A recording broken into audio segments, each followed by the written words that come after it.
Welcome in, everyone, to another edition of TinChattin, and we are way up high overlooking Parkview Field right now from the treetops, as they're so called, recapping another week of TinCaps baseball. And Mike, we're going to start the second half of the season this week. On Friday night. On Friday, yes. Kind of unique the way Major League Baseball sets up the schedules in the minor leagues. We got a split series, one in the first half. Correct. The first half is in the first half of the season, second half's in the second half of the season. It's ironic because at this level, high A, the season at 132 games. Right. Now it's higher in Double A and even more. I think it's 140 in Double A now and 148 in Triple A. So their seasons last a little bit longer. Progressively getting up to that 162 mark. But in each half, there is one 3-game series. Everything else is 6 games. And it's just kind of, I use the word unique, how they separate the halves midway through a 6-game series. Yeah. And that happens this week. The TinCaps will be in Dayton to take on the Dragons. Yes. And the game's on Tuesday, Wednesday, Thursday, round out the first half. Friday, Saturday, Sunday begins the second half. Yeah. And we had someone that asked a question a couple of weeks ago. Well, if the game on Wednesday, or I should say Thursday, is rained out, do they make it up on Friday? It's a good question. The answer is no. Because that's just a first half brand game. New. Come Friday night, everyone's record reverts to 0-0. Yep. So. And that's fortunate for the TinCaps. Yes. They've long been eliminated from the first place contention in the first half. West Michigan has locked that up at this point from that division. West Michigan's been very, very good, but again, all that restarts on Friday. To put icing on the cake, if you will, West Michigan had a showdown with second place Lansing in Lansing last week. Yeah. And it was on, I believe, Thursday night where they sealed the deal. And the game started, each team scored a run in the first inning. Lansing got a home run in the second. 2-1 Lugnets going into the third. In that third inning, West Michigan scored 13 runs. That's the nail in the They coffin. said it was either 16 or 17 batters to the plate. Wow. Ended up winning the game 20-6 to lock up the division title. That'll do it. And then to add insult to injury, they won both games over the weekend as well. Right. Finished out on a 4-game win streak for themselves. So yeah, at this point, at least for these other teams now, not named West Michigan, the focus is now on trying to win the second half, which again starts on Friday. TinCaps really needing momentum. The idea was facing a near last place South Bend Cubs team at home. This could be the time for the TinCaps to get that momentum. Didn't really work out that way. Put it lightly. South Bend came to Fort Wayne last week with the worst overall record in the Midwest League at 17-40. Yeah. Well, South Bend came from behind to win on Tuesday night, 11-9, got a couple of home runs in the top of the ninth inning, then recorded a 5-0 shutout. They would go on to win the first 5 games of the series before Fort Wayne finally came through with the win on Sunday afternoon, 5-4. In that series between the Cubs and the TinCaps, South Bend outscored Fort Wayne 37-16. Yeah, the bats but that's a misnomer quiet. because game 1 was 11-9. Yeah. You know, we mentioned the TinCaps were shut out twice in the other 5 games. Right. They had the 5 runs on Sunday, so you take 9 and 5, that's 14. There was a 4-game stretch 2 in the middle. shutouts. 4-game stretch in the middle of that series where the TinCaps scored 2 runs. 1 run in 3 other games. Yeah. So they were outscored 37-16. Credit South Bend 2 ways, Drew. Of One, course. they didn't give up. They got last place in the West locked up. Right. Even though they won 5 games in a row, even if they take the games on Monday, Tuesday, and Wednesday over Lake County, there's no way they're going to get out of 6th place. Yes. But they kept on fighting. They had a couple of rehab players from higher, one from Major Leagues, one from AAA. Yeah, James Triantos being one of the big ones there, top prospect for them in the AAA level. And Felix Stevens another. Yes. And I kidded, there's a show, a radio show I do on the weekends based in Indianapolis. There's about 50 radio stations throughout the state. Right. It's called Indiana Sports Talk, and we talk about the TinCaps. And ironically, South Bend also participates in that. Yep. And so the talk over the weekend was how South Bend was manhandling Fort Wayne. You got to stop and think. Third week of April, Fort Wayne was in South Bend and took 4 out of 6. Right. Cubs repaid the favor. Taking 5 of 6 Taking here 5 in of Fort 6 Wayne. here. Yeah. And they not only had the rehab assignments for a couple of players who played well, Right. their starting pitching was excellent. It was. 2 starters back-to-back nights went 7 innings scoreless. One gave up 3 hits, one gave up 1 hit. They had another starter that went 5 2/3, highly touted prospect, went 5 2/3 Yeah. on Saturday night, and they pitched extremely well. And that's where outside you of have game 1. Yeah, that's where you have to. It's that give and the take of how much were the Fort Wayne bats struggling, how much was the South Bend pitching really dominating. I think it was a mixture of both that really contributed to the way that this series went. Yeah. Because even in that Sunday game, we can talk about the TinCaps won, making sure they weren't swept at home, picked up the win. But they won that game 5-4 behind just 3 hits. Yeah. 11 walks, but just 3 hits. So the idea is the walks is something that I feel like is kind of intrinsic. You know, if you're seeing the plate well, you're always going to generally be able to see the plate well. But it's about trying to get that swing back and get that stroke back. And that's what we're going to have to see. These first 3 games against Dayton on the road aren't going to count towards the overall standings for the TinCaps in the way that they'd like. But so the idea is get the guys back in rhythm. What we talked about on the radio Saturday night and Sunday, I used a 5-letter word called pride. Yes, And, that's a big one. My new colleague at home, Andy Yakum, used the word momentum. Right. They both apply. Yes. You have to take pride in your abilities. You are a professional baseball player. Doesn't matter what class you're in, you're a professional baseball player. You're being paid to play. You're expected to perform, well, I will say, to the best of your ability. Right. And when you get thumped, like the TinCaps did at the start of the series, Yeah. there were several leads on Tuesday night in the series opener. 1-0, 2-1, 6-5, 9-5, 9-6, 9-8.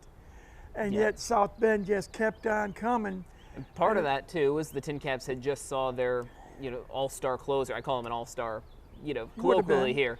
But yes, their star closer had just gotten called up to Double-A. Very first night that they're trying to protect the lead without him, blow the game in the 9th inning. That's something where you're going to now need to find that next bullpen arm to step up. There's a few candidates to do it, but you have to find it, and that's, again, getting that rhythm back.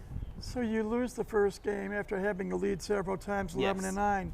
The very next night, you get shut out 5-0, Yeah. 4 base hits. The last 5 games of the series, the TinCaps either had 3 hits, 4 hits, or 5 hits in each game. Right. You cannot. Somehow the TinCaps did win Sunday 11 5-4 walks. with only 3 hits, as you say, 11 walks. Yeah, that'll do it. But you just cannot win if Correct. you don't get hits. You don't get hits. Well, you stole my thunder when you mentioned the 11 walks. Normally, if you don't get a hit, Yeah. you don't get on base. You don't get on base, you can't score a run. Right. But even still, to be able to score a run on walks alone is still going to require 4 of them in the span of, only having those 3 outs in that inning to work with. The hits is really where it comes into play because the extra base hits and taking the extra bases Yes. on hits and challenging the defense is a whole other part of the game that you don't get just by drawing walks or getting hit by a pitch. And talk about taking the extra base. Yes. In the 6-game series, on the TinCap side of the ledger, taking the extra base took place 1 time. And I believe it was on Friday, not Friday because Friday's game Friday was was rained rained out. Brandon Butterworth had what we like to call a hustle double. Yes. Excited the crowd on Saturday, game 1 of the doubleheader Saturday, Yes. when he turned a single into right center field into a double by his patented hustle. Yes. That's the only time the TinCaps took advantage and created an opportunity to take an extra base and succeeded. Yes. That was it in 6 games. Yeah. 1 time. You cannot win if you don't take chances. No, but not for the lack of effort from Butterworth. No. We definitely have to give credit where credit is due. That's a guy that shows up day in and day out, no matter what the score is, no matter what the lead or the deficit is, and he hustles. I know exactly that double you're talking about because it cracked me up because I watched him, out of the batter's box on what otherwise looked like a single, take off sprinting, so it immediately caught my eye. And as I looked down, he was less than halfway to first base. He already threw his arm up to knock his own helmet off, just so it wouldn't get in the way as he rounded the bag. And then slowed down ever so slightly to take a look and see where that throw was going to come from. Yeah. And then he said, nuts to this, and put it into fifth gear. Yep. And easily beat the throw to second. And again, Brandon Butterworth is an ideal, if not leadoff batter in the top three, even though he batted cleanup one of the games of the series, because he tries to inject, utilize his optimism, inject energy. Yes. You know, and we've talked about this before, Drew. You try picking out nicknames for him: Pepper Pot, Spark Plug, Instigator, you name it. Rabble Rouser was a name that came up for discussion. He's the guy who wants to win so bad, he'll do what it takes. Yeah. And if it means trying to stretch a single into a double, or maybe trying to go from first to third on a Texas League single. Yeah, and he's played both infield positions up the middle. Whenever DeVries gets the day off at shortstop or moves to DH, Butterworth's right there with that consistent brand of defense that he's been known to bring. Otherwise, he'll be the other side of the double play tandem at second. And he even picked up his second home run of the year in the series as well, so a little bit of a pop with the bat. But he's got tremendous speed. Yes. And we have talked about it before. It's worth mentioning again. When you have a Brandon Butterworth and you have a Leo DeVries, and now you can throw Kai Roberts into the mix. Roberts has very all impressive have speed. what I call wheels. Yes. Excellent speed. The key to success is to get these three guys on base, because at that point, now you can put doubts into a pitcher's mind. If they're on base, will they try to steal? Will they play hit and run? Will they try to take the extra base on a base hit? It's all putting added pressure not only on the opposing pitcher, but on the opposing defense. Yes. And when you can get a defense on their on their toes instead of totally set up, and you don't know what, I should say on their heels rather than their toes. Right. Let me use the correct adjective. Well, exactly. Put them on their heels instead of on their toes. It's the other side of the coin. Well, they won't know what to do and where to go and where to anticipate. Yeah. Now you've got the offense by the throat, and now you can have some fun. Yeah. And now you can really put the pedal to the metal. And we've seen it go in the other direction. The TinCaps pitchers had multiple balks just this past series. That's something that you're going to be much more prone to force when you're on base, when you can have a runner at second dancing, between the bag, when you can draw the pitcher's attention in their eye and force them to slip up. We've seen it at the major league level. We've seen balk-offs before where you've got a runner just sort of dancing in front of the pitcher, forces a mistake.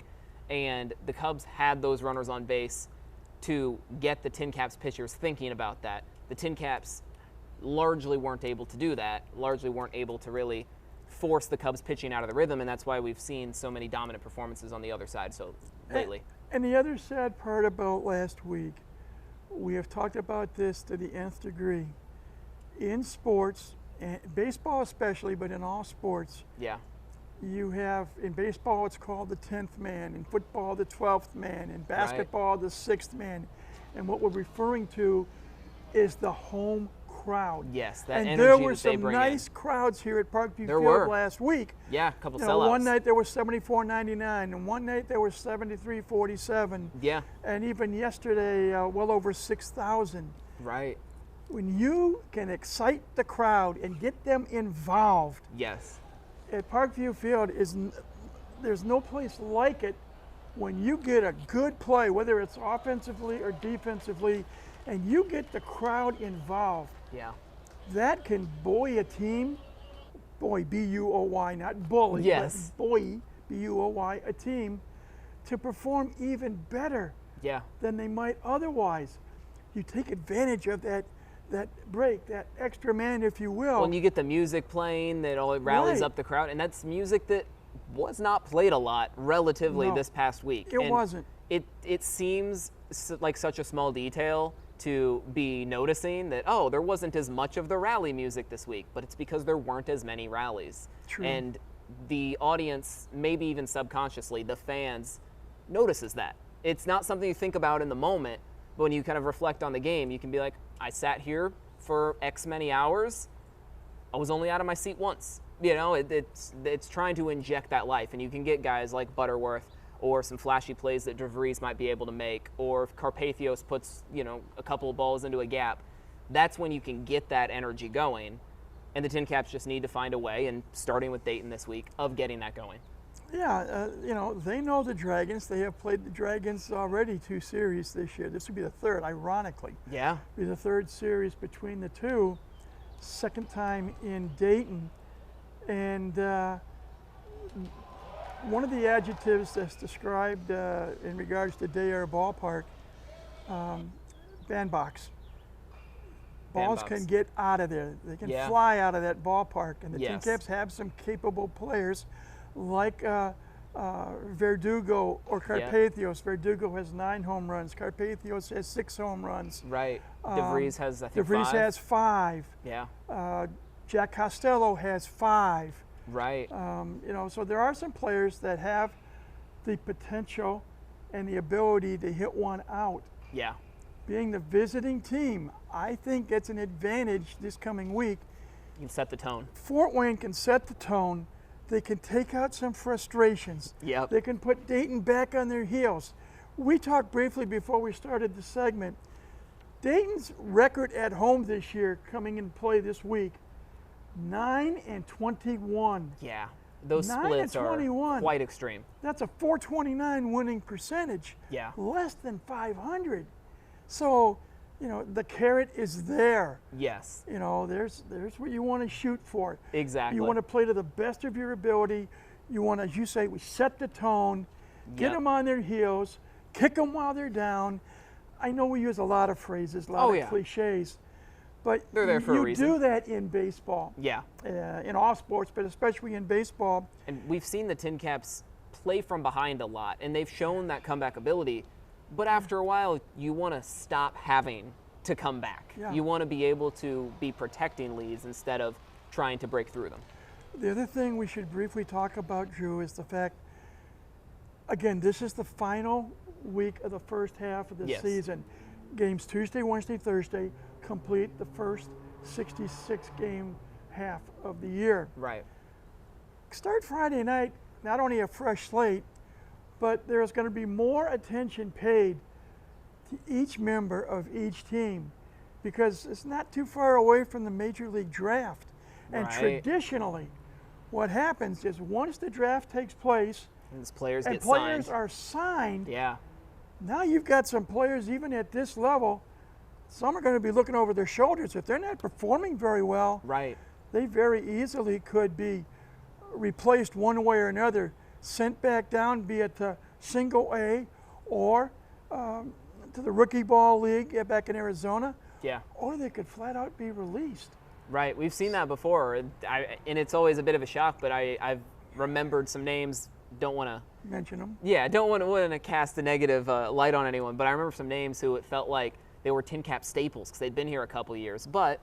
They'd been here a couple of years, they weren't moving up, and then the MLB draft came around, and all of a sudden, it was a straight release. Yeah. And it took a second for me to reflect on, it's like, I guess if they weren't moving up, the organization lost faith in them. But it still stings a little bit, you know, spending so much time around these guys, realizing that person XYZ, who spent 2 full seasons endearing himself to these fans, is going to be no longer part of the organization. We're going to see that. I'm going to mention one person because we got the news middle of the week last week, a former TinCap who was here for a couple of seasons. Yeah.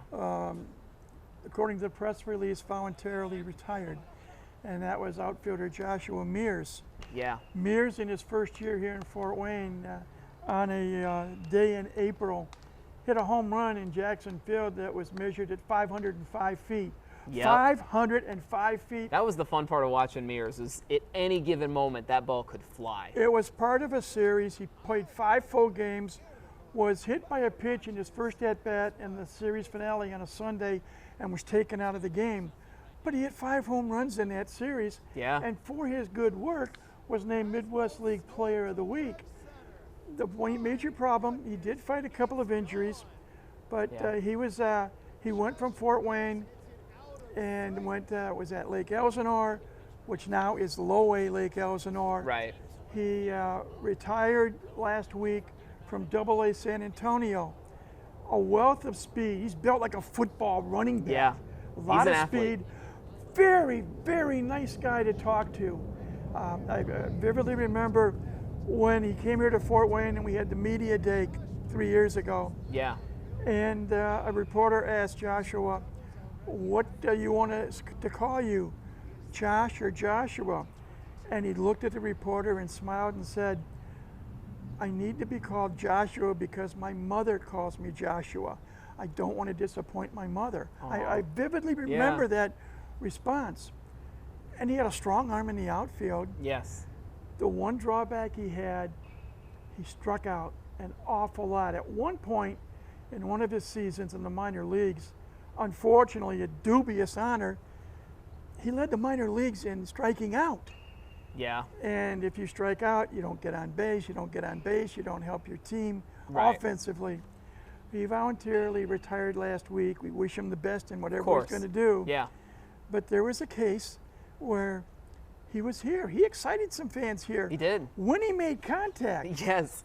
But if you don't make contact, things like this can happen. Yeah. And the whole point of mentioning it is these players need to realize they only want to be here a short time because they want to move up in the system. We've heard that from some of these guys at the very beginning of the season, and in some cases, the first one that comes to mind is Emmanuel Pinellas, who even said when he took the ball opening day, I hope to prove to the organization that I'm good enough to not be here anymore. In other words, he essentially said that, and it was a proper mindset. That is, that's what his goal was, and a few starts later, he's up in Double-A. You mentioned Pinellas. His last 3 starts for the San Antonio Missions have been very good starts. Right. He's proving why he should be up there. Yes, he's finding his groove down in the state San of Antonio. Texas. Yep. So, there's an example. There are many, many examples we could mention. But the bottom line is, everyone loves this facility.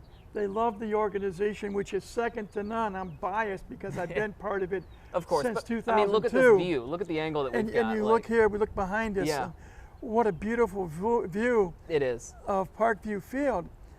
And much as they like to play here and like being here, they want to move up. Exactly. Whether it be Double-A San Antonio, Triple-A El Paso. And then up to the Padres. The ultimate goal, Petco Park in San Diego, to be a member of the San Diego Padres. Yes. And joining former TinCaps like Fernando Tatis Jr. Yep. And some others. Jackson Merrill is up there right now. Jackson Merrill's up there. A lot of these top TinCaps we've seen are now on other teams, but still excelling at the major league level. We saw Robert Hassel III's manning center field for the Nationals at the moment. And I'm drawing a blank. Mackenzie Gore is also at the National. It's funny, one of the games on Sunday, the pitchers of decision, Mackenzie Gore with Washington, unfortunately took the loss, and I'm drawing a blank on who is the winning pitcher, but when I did my post-game scoreboard and I'm looking at the box score, and all of a sudden... Yuri Perez? No. He started that game. It was not Yuri, but it was another bullpen arm. Another former TinCap was the winning pitcher in relief, and I'm trying to think. Ryan Baumgart was a starting pitcher also on Sunday. In fact, he is with the Padres. Yes. And he was a starting pitcher on Sunday for San Diego. Right. He's been filling that role fairly well. Just a couple.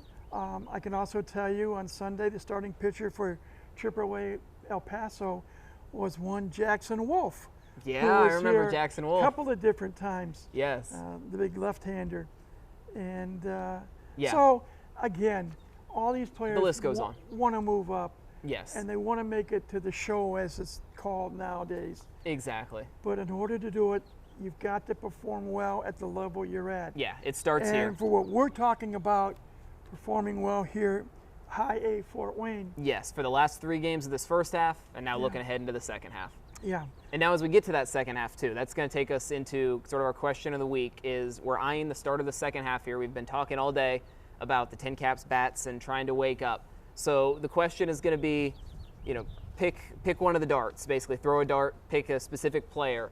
We're looking for the first true offensive outburst. Who is going to have the first TinCaps home run of the second half? Oh, so starting a Friday, Saturday, Sunday game. And there is a chance it's no one. There's a chance there's 0 home runs off the bats of TinCaps on Friday, Saturday, Sunday. We wait until they get back to Parkview Field the next week. But in that 3-game span, it would not surprise me to get at least 1 long ball off the bat of a TinCap. I'm going to cheat because I'm going to mention 4 players based on where they are in the batting order. Yeah. Leo DeVries has been usually hitting in the 2 spot. Right. We mentioned he has 5 home runs. Switch hitter, hits from both sides of the plate. Yes. Braden Carpathios hits anywhere from 3rd to 7th. Yeah. And Again, he hits it anywhere in the ballpark. He has the propensity to go the other way. Right. He has 6 home runs. Yeah. Rosemont Verdugo leads the team in home runs with 9, leads the team in runs batted in with 30.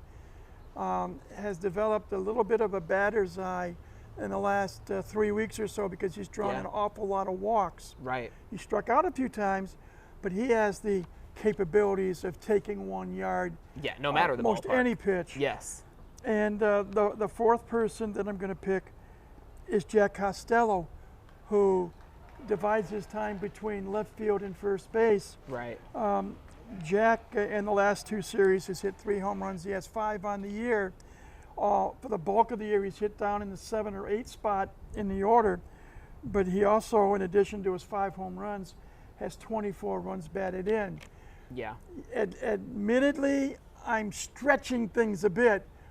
One of those 4 players is who I would pick to hit the first long ball in this coming series at Dayar Ballpark in Dayton. Yeah, I think the safe answer is probably going to be the one I'm going to go for. But before I do that, someone we haven't talked about because he's not getting everyday reps. But Oswaldo Linares, I almost said Peraz, I was thinking Yankees. Oswaldo Linares seems like anytime he's coming off the bench or thrown into the lineup and there has been a need for a clutch hit, he has come up and he has lined one to the base of the wall. He has lined one to the, right there when he's needed.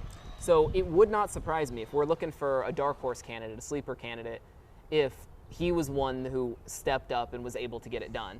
That said, I also think if we're talking very first of the year, the safest bet has always got to be Rosemont Verdugo, because at any given point, as we said, you blink and he's already put a ball over the fence. You just got to make sure that all eyes are on him when he's at the plate. I'm going to cheat even more, my friend, and give you one more dark horse. Yeah. Jake Snyder in the doubleheader on Saturday. I'm glad we're mentioning him. In game 1, 2 singles and a walk. In game 2, 2 singles. Yeah. So he had 4 hits in the 2 games. He's still looking for his first home run. He's seeing the ball much better now.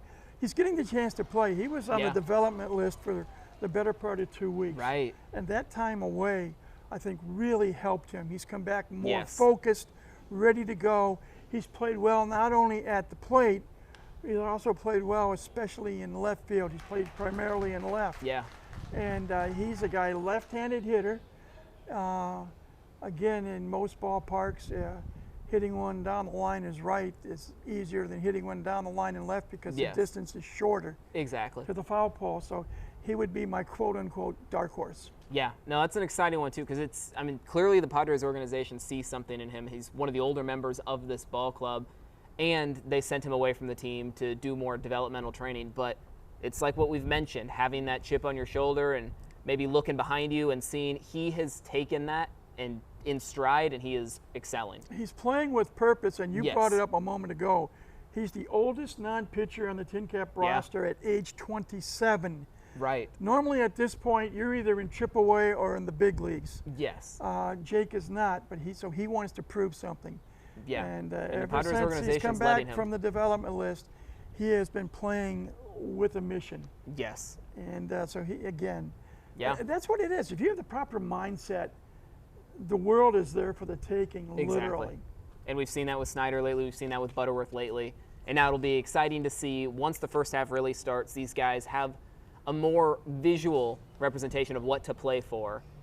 Then we'll see who really steps up and gets that energy going again. One final thought on my part, Drew. Yeah. Games on Tuesday, Wednesday, and Thursday close out the first half. There is another goal, if you will, for Fort Wayne. Right. They enter play this week with a record of 30-33. When you stop and think of the trouble they had against West Michigan, when they had a chance to overtake the Whitecaps when West Michigan came here Right. with a 2-game lead over Fort Wayne in the race Yeah. for first place in the East, and Whitecaps took 5 out of 6. If, big word, Of course. if Yep. the TinCaps can take the first 3 games of this series, they'll close out the half a record of 500, Yeah. 33-33. That's another back-in-the-mind goal. It's not insignificant. And that could, and Stave off again, a losing record. you're looking for a jump start. You finish the half at 500 on a 4-game winning streak. You can't wait to get the second half started on Friday night. So that's another goal for the TinCaps to shoot for this coming week. Yeah, well, we'll see how it plays out. And then, of course, we'll be here next week somewhere else in the ballpark to rehash it all once more. But in the meantime, an exciting week of baseball and a lot on the line for a team that is looking to get going again. So, Mike, thanks for joining me again. We got Mike Maahs. I'm Drew Frey. We'll be back next week. Until then, we'll see you then. Thanks for watching.